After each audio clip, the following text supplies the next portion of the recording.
We're back. We're back. Welcome back again with Christene Bell. Okay, on the lighter side of things, your favorite time of the year, your favorite thing to do. Tell. Christmas. Okay. It's my favorite time of year. So I'll start by saying it's based on the fact that I try my hardest to practice altruism, which is doing good to do good, specifically to do good. So through all of the struggles that I've been in, which we have talked about, there's so many positive things. And one of the positive things, too, is the fact that it just takes a little bit to make a difference in somebody else's life. And that little thing that you do can be a life changer for somebody in their darkness, because you don't know the darkness that people are dealing with.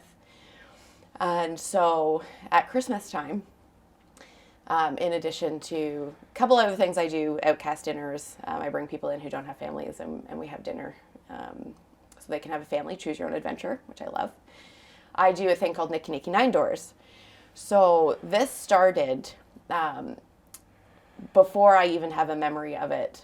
My grandfather, who passed away when I was quite young, he used to, in the middle of the night on Christmas Eve, knock on the door of his own home for my grandmother and drop her off a gift from Santa. And as I started to get older, my grandfather passed away, and my mother had carried that on for my grandmother, and she lived quite a distance. My mother didn't drive, so I had a lot of opportunity to participate in that. And I didn't really know the impact of what I was doing then until I started doing it for my own mother. And after I started doing it for my own mother and seeing how happy it made her, I do some little personal things in there and stuff like that. And the adrenaline rush that I would get from the middle of the night, even though at the end of the day she knew it was me, I decided to expand that. So over the years, what I've done is I have a couple of families that I go to consistently every year, but every year I also pick which they just happen to fall on me. I don't pick as in I, put people in a hat and pick a name out. They fall on me. So on social media, I'll see stories. People are talking about, Christmas and how hard it is. And being a nurse, you see a lot of people who are alone. And so you see stories posted about people who it's the worst time of year for them. We're all out there talking about our families and getting together and all of this happiness, and they just have nothing.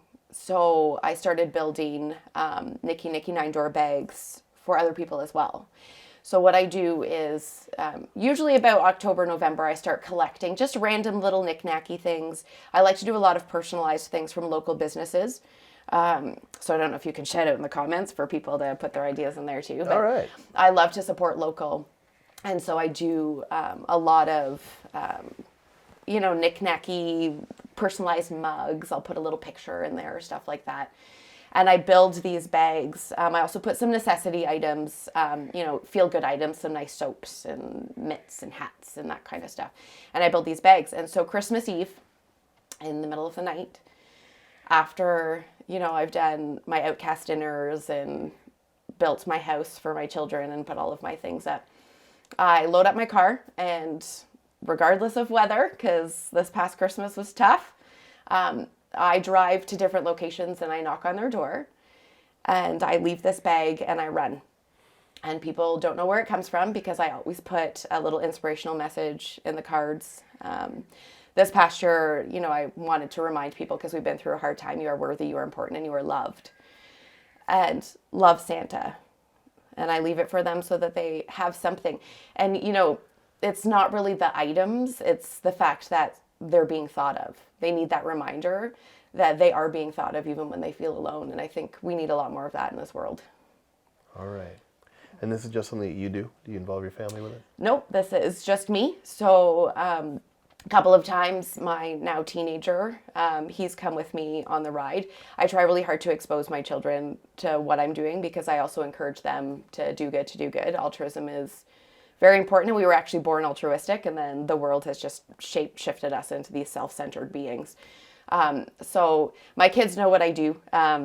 This past year, my teenager, he came with me to a couple, and he got a pretty big kick out of it, because some of the places that I had to go, this one gentleman that I did a drop off, he lived in this basement apartment all alone, all by himself, not the greatest of health.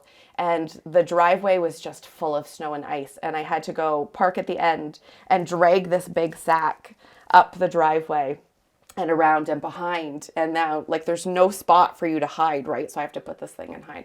And when I came back, my son said to me, this is the first time he's ever asked, why do you do this? Like, why are you giving these things to these people? Especially because I've, been off work and dealing with all of these things. And I said to him, we have what we need. We have what we need, and we need to let other people know that we're here. So I'm hoping that they'll carry it on. I just wish that they'll look back and go, oh, my mom was so crazy. Like, she used to have all of these people over all the time, and, we didn't know half of them, and she used to drop all of these stuff. And I hope that something clicks and they decide that they're going to do it too. All right. Yeah. So, you're in Barrie, Ontario, Canada. I am. Would you take someone along with you if they wanted to come? I absolutely would. Be prepared for a drive because I go, Keswick, Innisfil, all over the place. Wherever it's needed, I drive. So it's quite a few hours and a lot of hot chocolate. How many people do you do in a year? So it depends every year. It depends on the need. So I always have 4. This past year I did 7. Okay. Yeah. From across the region. From across the region, yeah. And how do you find out about these people? Social media is the biggest way. So, and that's also a challenge because I want to save the world, and you can't save everybody, and I am not by any means rich. So I do my best to be creative with the Nicky 9-door bags that I'm building. But what I do is I really look for, those people who, and it's a challenge because there's so many people who need help and they don't reach out. But when people are posting and they're asking for these bare minimum things, like they're on there and they're not saying, one of them was actually somebody reached out to me and it was about her parents, and she's not reaching out and saying, hey, when you're Nicky 9-doors, can you get them a new blender? Can you get them a this? This one woman, she's phenomenal, and she reached out and she just said, times are tough and they've been through a lot, and their mental health is suffering, and it would be nice for them to have a pick-me-up, and I can't give that to them. So that one was really special to me because I was able to give them a gift, and I was also able to give her a gift because she was there to experience the whole thing, and it made her feel like she was doing a great thing for them as well when she couldn't. So. Okay. Yeah. So I hope you start a trend. I would love to start a trend, and if people wanted to come on board and help me carry sacks all over the world, we need a little bit more Santa. That's magic. That's magic. Okay. So reach us through the comment section. Reach us through spauldingcanada.ca. I might create a special email or something so you can reach out so you can keep organized here. Yes. Color reach out. coordinated. I want to hear from you. Would you take donations from businesses and others if you I would love donations because I'd be able to reach more. And this is one of the challenges that I experience with when I'm doing my Nicky 9-doors is having to make the choice of who's going to get their drop this year. Because again, I don't have all the money in the world. My children are fantastic at a very young age. We've done, we have to purge to get. Over the last couple of years, we actually don't really do a lot of presents. It's more about spending time and giving to others. And so it would be really nice to be able to reach more people and have a little bit less of having to pick and decide, who's worse off, like even if we made smaller bags with more things and reached more people, I don't know, but yeah, it would be nice. It'd be nice to reach more. Okay. Well, as we get closer, I'll give you a gift certificate or 12 or something. We'll figure it out. Yeah. Okay. I'll be the first one. And you follow me. You can definitely reach out. We want to see you give something. Even if you're not a business, if you're a household that would like to bless another, even if you want to give something financially that she can reach out and shop for the right person, that would be absolutely stunning. Okay, so reach us at this channel. I don't know if you want to give your contact information, but I'll protect you from the world at large. Yeah. And you can reach us through spauldingcanada.ca. I'm not a control freak, but at the same time, I care about all of our guests. I want to make sure I would love your support Okay. because this can be a big thing. Yes, excellent. Okay, so thank you for this positive story. Yes, you're welcome. Wonderful. And now we have one last very rich chapter and rich set of experiences to go through that I'm sure will grip you. So we'll catch up with you soon, Spaulding Feature.